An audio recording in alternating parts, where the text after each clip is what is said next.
Just having Bap as a D-line coach now, I guess, how has that transition been so far? It's been really smooth. Bap was with us all last year and the year before, and so he kind of knows exactly what Coach Howe wants and how he wants his defensive line run. And it was really seamless transition, honestly. And Coach Howe still helps out quite a bit with the D-line, so it's not like we got a whole new room. Things are kind of pretty much stayed the same as they were before. But Bap's done a great job of taking on more of a leadership role in the room, and it's been awesome. So. Is there anything Bab does specifically as a coach that kind of helps you guys in particular? I think just him playing in the NFL and then him playing obviously at Baylor is, he can kind of relate to playing bigger time football and just kind of the student athlete side of things and everything that comes with that and like the balance of, football and life. And also just like how he can relate to you in terms of giving you coaching points and helping you get better. I think he's done a really great job with that, and it's been really fun having him as a coach. So.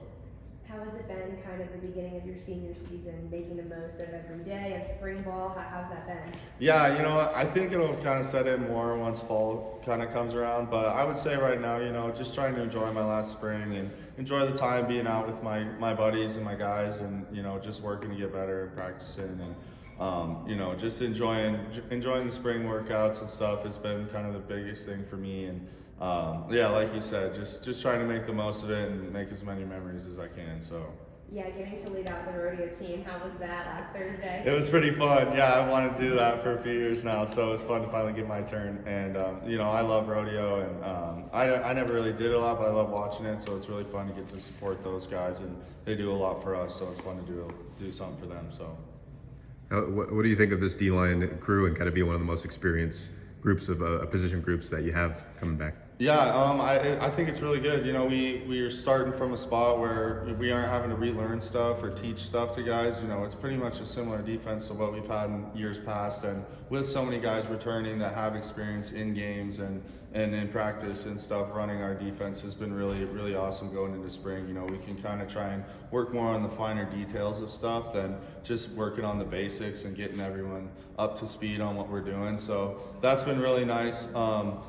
This spring at least, and it's nice getting to just continue to build chemistry and just continue to grow together. It's been really cool. So. Who stood out most, maybe under the radar, somebody that we a newer guy maybe, or just who stood out in general? Talon Marsh has been playing great football. He didn't get a whole lot of playing time last year, but he played well when he was in last year, and this spring he's been doing a great job as well. I think Logan Fredrickson's been playing awesome. Hunter Parsons, Zach Cruz. We got a lot of talented guys who played a little bit of football, played a lot of football, and are really, really taking strides this spring. So it's been fun. How quick was the turnaround back in January that you guys got back, and how hungry is this group, even though it's spring, for next season? Yeah, I think everyone kind of took their 72 hours after the loss and kind of, tried to work through it and the emotions that come with losing that game. But I think, once we got back, I think we hit the ground running, and everyone was really excited to get back to work and, try and build on what we have and continue to chase the top of our pyramid, which is, that game. But we got to start. It's a new year, so you got to build the pyramid up. So we've really just been focused on building the foundations of what we've done the last few years that have been successful for us. So I think it's a really determined mindset right now, but no one's looking too far ahead. We're making sure we're dialing in what we got now and continuing to move forward. So. What's just Coach Howe been like in his new DC kind of only role? Yeah, he's been great. I think he's got a lot more time to kind of think of the defense as a whole because Bab's taken a larger role in the D line, and so that's allowed him to really put in stuff for us. And we haven't changed a lot, but kind of the finer details of stuff. Coach Howe's been able to dive into and kind of work through some of that stuff that was faults for us last year that we're trying to improve upon this year.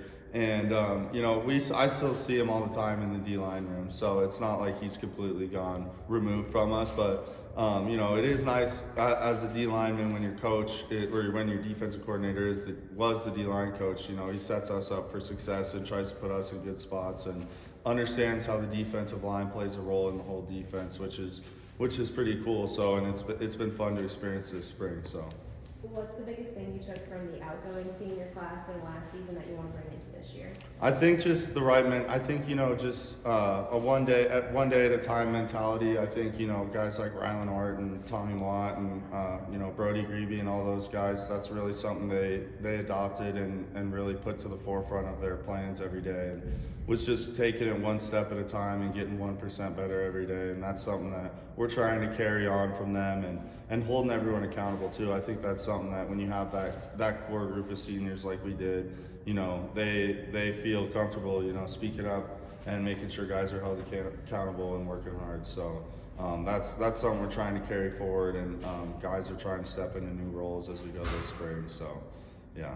In terms of the finer details, I guess, what are some of those areas you guys feel like you can improve on as a group?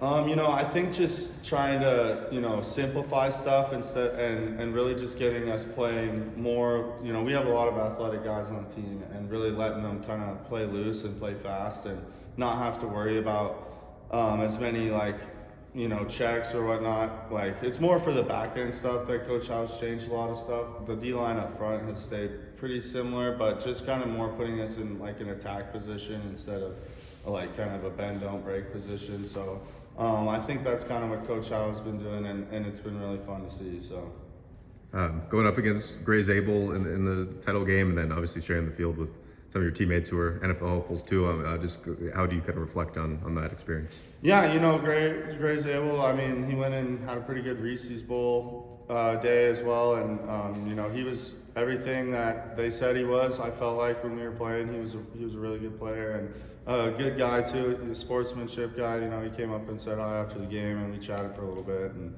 wished him luck. But he was a great guy, and just getting to play against high-level competition is what I came to Montana State to do. And then having guys on my team, Marcus Weir and the other guys I stated, just seeing how they've gone about their business the last 4 years and trying to incorporate that into my game and how I prepare for stuff and how I go about my business has been a really awesome opportunity for me. So. To kind of follow off of Grace's question earlier with Brody leaving specifically in the D-line room, just how do you feel like your leadership has maybe taken a step up or will take a step up? Yeah, I think Brody being a big leader and Blake Schmidt being a big leader too. I know he didn't get to play a lot, but he still was a very big leadership role for us throughout the season. Just like you said, we just kind of got to find who's going to step into that role, who's going to do that, seniors or whatnot. I think Paul Broad's going to step into that role and fill Blake Schmidt's role a lot. And, I think we got me and Hunter Parsons and Zach Cruz to kind of tag team, taking on the role that Brody's leaving behind, those are some big shoes to fill. So I think, if we all just keep working together and keep growing, I think we'll be fine. So, yeah.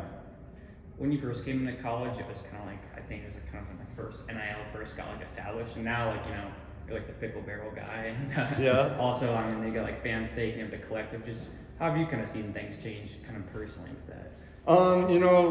Like you said, my first year was kind of the first year of NIL, so I wasn't really exposed to it before NIL, so I can't really relate to that. But I will say, since being here, how the community's kind of come behind us and bought into the support system of NIL has been really cool, and it's really helped a lot of guys out. And I think, us being able to make it to the national championship again and play pretty well and have a really good season like we did last year, I think it shows how that helps us out in terms of retaining guys, getting new guys in, and guys being able to worry less about off the field stuff in terms of, paying rent in a place like Bozeman is a big ordeal, and taking some of that stress off of them through NIL has been really cool, and it's given a lot of guys opportunity to dive more into their on the field stuff. So. Has anyone ever recognized you from your pickle barrel? Yeah, I get it quite a bit around town. It's kind of funny. They call me the pickle barrel guy, or yeah, it's funny. So asking me for free subs and stuff. Do you have a go-to order at Pickle Barrel? Yeah, kind of special. It's a cheesesteak, no onions, add bacon, and Chipotle mayo. So go check it out. Awesome.